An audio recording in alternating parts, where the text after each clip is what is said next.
Wait!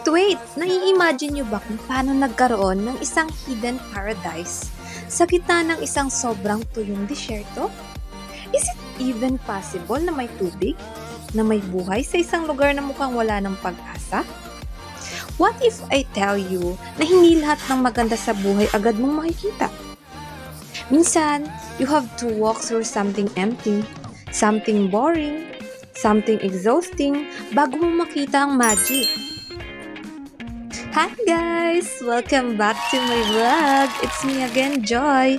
And today, dadalhin ko kayo sa isa sa pinaka-unexpected at isa sa pinakamagandang place dito sa Israel. We're going to Inabdat National Park! And trust me, this is not your typical hike. Pero wait, let me tell you this first. Sobrang sulit ng trip na to. Imagine, 135 shekel. Oh, wow! It's around 2,000 pesos lang at that time. Around 15 pesos pa ang conversion. And sa Tuki na yan, may transportation ka na, may free breakfast pa, picture and coffee. At hindi pa tapos dyan, kasama pa sa buong experience namin ang Negev Desert, Camel Caravan, Ramon Crater at Alpaca Farm. So, basically, isang buong adventure package na siya. And guys, hindi lang kami konti. Isang bus kami. Maybe around 30 to 50 people sa tour na to, if I'm not mistaken. Sumama kami sa Brian Jing Tour. Thank you once again, Kuya Brian and Ate Jing. And I swear guys, iba yung feeling kapag ganito karami. May energy, may ingay, may tawanan, but at the same time, may connection. Sa ngayon, naglalakad na kami and honestly, sa una, parang wala kang makikitang special. All around the scenery is harsh and barren. Sobrang dry, sobrang rocky, and there's no hint na may mahitak kang kahit anong tubig. Para kang nasa ibang planeta. And you know what? This reminds me of real life. Minsan ganito ang buhay. Parang normal, parang paulit-ulit, parang walang nangyayari. But behind that, may something pala na naghihintay. Life is difficult for everyone. Lahat tayo may struggles. May mga araw na gusto mo na lang sumuko. Some of us feel stuck. Parang hindi umuusad. And for many OFWs, alam ko hindi madali. Yung matagal mong hindi nakikita yung pamilya mo, yung homesickness, yung pagod, yung kailangan mong maging strong kahit hindi ka na okay. But sometimes, kailangan lang natin lumabas sa chaos ng buhay. Kailangan nating huminga and look at the world again. To remind ourselves that life is still beautiful. As we enter deeper into the canyon, something starts to change. Unti-unti, may napapansin na kaming green, vegetation in the middle of dryness, and at that moment, you realize this place is hiding something. And this place, hindi lang siya maganda. It has a story, guys.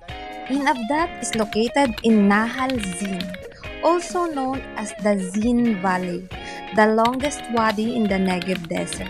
Fun fact lang guys, In means spring or water source, and of that, it came from an ancient Nabatean city nearby.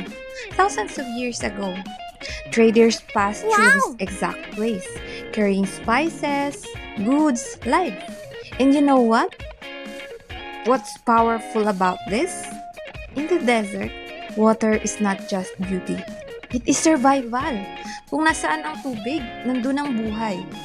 Even monks lived here before. In caves carved into these rocks. Imagine that kind of life. Quiet, isolated, peaceful, far from the noise of the world. So habang naglalakad kami, hindi lang siya basta hike eh. Hindi lang siya lakad. Picture, may deeper feeling siya. Kasi habang naglalakad ako dito, hindi ko maiwasan mag-isip. Bilang isang OFW, ano mo yun? Yung kahit maganda yung paligid mo, may part pa rin sa'yo na pagod. Pagod emotionally, pagod mentally, kasi dala-dala mo lahat eh. Yung responsibility, pamilya, pressure, expectations. May mga araw na kahit okay ka sa work, hindi ka pa rin okay inside. May mga gabi na tahimik ka lang, pero ang dami mong iniisip. Yung tanong na, hanggang kailan ko kaya to? Worth it ba lahat ng sacrifice ko?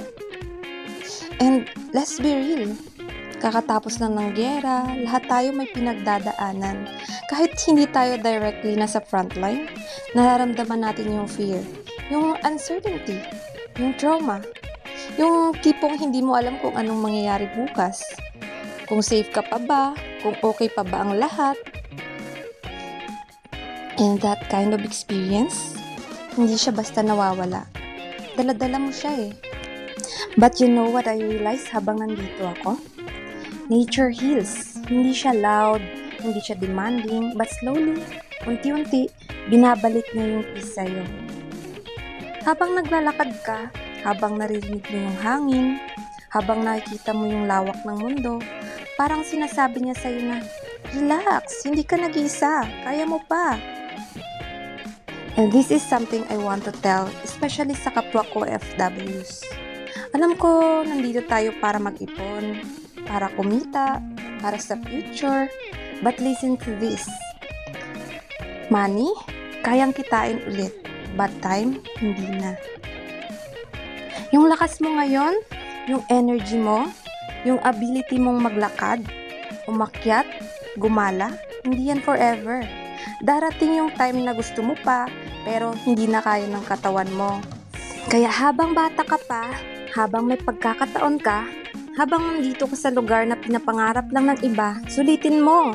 Lumabas ka, mag-explore ka, mag-hiking ka. Kasi not everyone may ganitong opportunity. Maraming tao ang gustong pumunta dito sa Israel, pero hindi nila kaya. And ikaw, nandito ka na. So, don't just survive. Live. Let's go! Minsan kasi, sobrang focus tayo sa problema. Nakakalimutan natin na blessed pa rin tayo na kahit pagod, kahit malayo sa pamilya, may chance tayo makita ang mundo. Ma-experience yung ganito. And that alone is something to be thankful for. At habang nandito kami, hindi lang kami naglalakad. We're taking pictures, we're laughing, we're capturing moments. Not for social media, but for ourselves. Kasi one day, babalikan mo to. At sasabihin mo, grabe, napagdaanan ko pala to, kinaya ko pala. And that's the thing about experience like this. They change you. Hindi man agad, but slowly, you become stronger, you become braver, you become more grateful. No matter what happens, no matter how hard life gets, life must go on. Hindi pwedeng hihinto ka na lang. Hindi pwedeng puro takot na lang. Kasi if you keep waiting for the perfect time, it will never come. And let me leave you with this quote. Earn money, but don't forget to live your life. You can always make money, but you can't bring back lost time. And one day, you realize it's not the money you remember. It's the moments, it's the places, it's the people, it's the feeling. Alam niyo ba, at this point, medyo napapagod na kami. Hindi ko i-deny. Ramdam na ramdam ko na yung pagod. Yung init, yung lakad, yung uneven na path. Hindi siya madali. But you know what's interesting? Habang napapagod ka, mas nagiging aware ka sa sarili mo. Kasi wala kang distraction, walang social media, walang ingay ng mundo. Just you, your thoughts, and your reality. Minsan, doon mo maririnig yung mga bagay na matagal mo nang tinatakasan. Yung pagod mo, hindi lang pala physical. May emotional ka din na bitbit. May mental ka din na dinadala.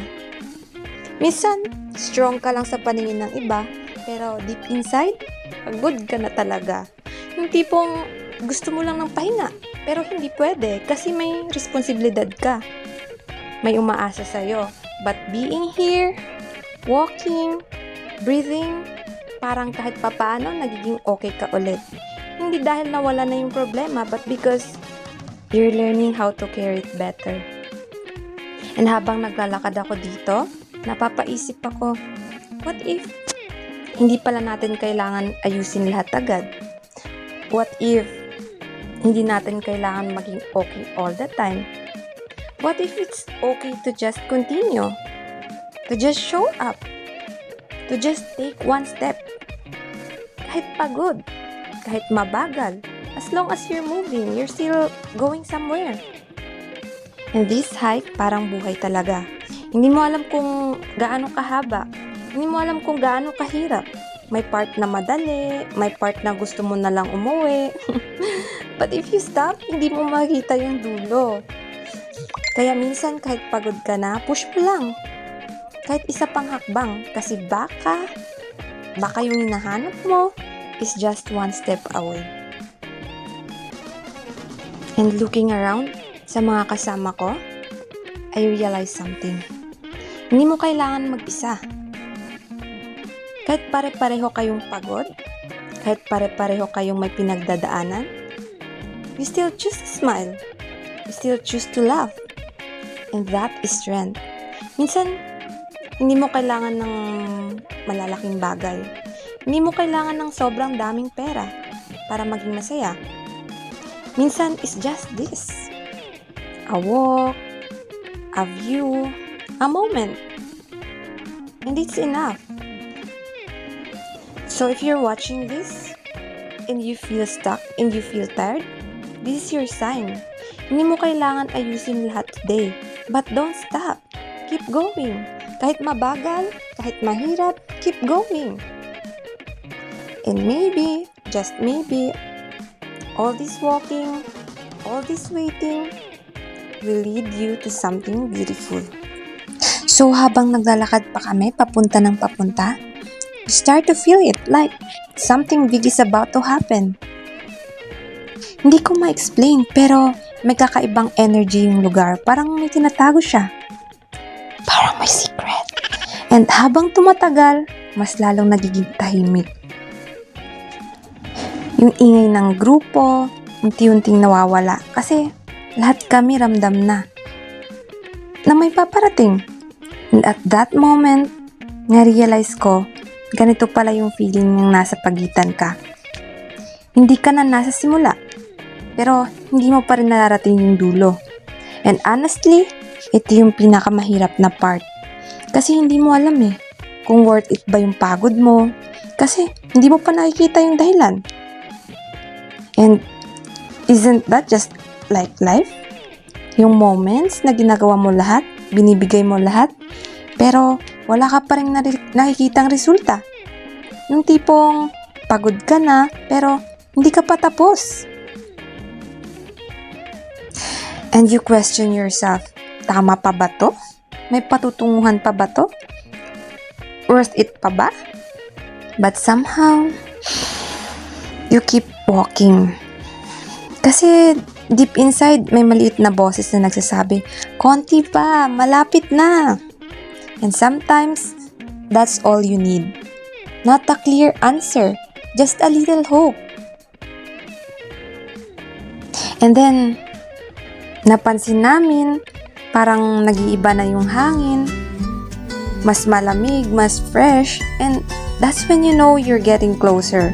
Yung pagod, hindi na ganun kabigat kasi may excitement na, may feeling na, may nangyayari. Nothing prepares you for what you're about to see. And then, we saw it! A river in the middle of the desert. A deep, clear pool. Fed by a waterfall. Yes, a waterfall sa gitna ng desierto.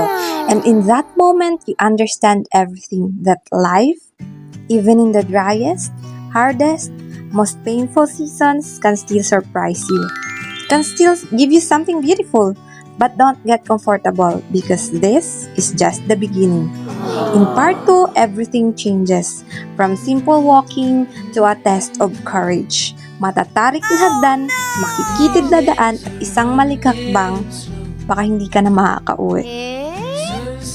Baka hindi ka na makauwi ng buhay dahil buwis buhay siya, guys. So if you want to see if you made it all, If it was worth it, watch the part 2 and always remember, sometimes you have to go through something empty, something hard, something uncertain to find your own paradise. See you in part 2!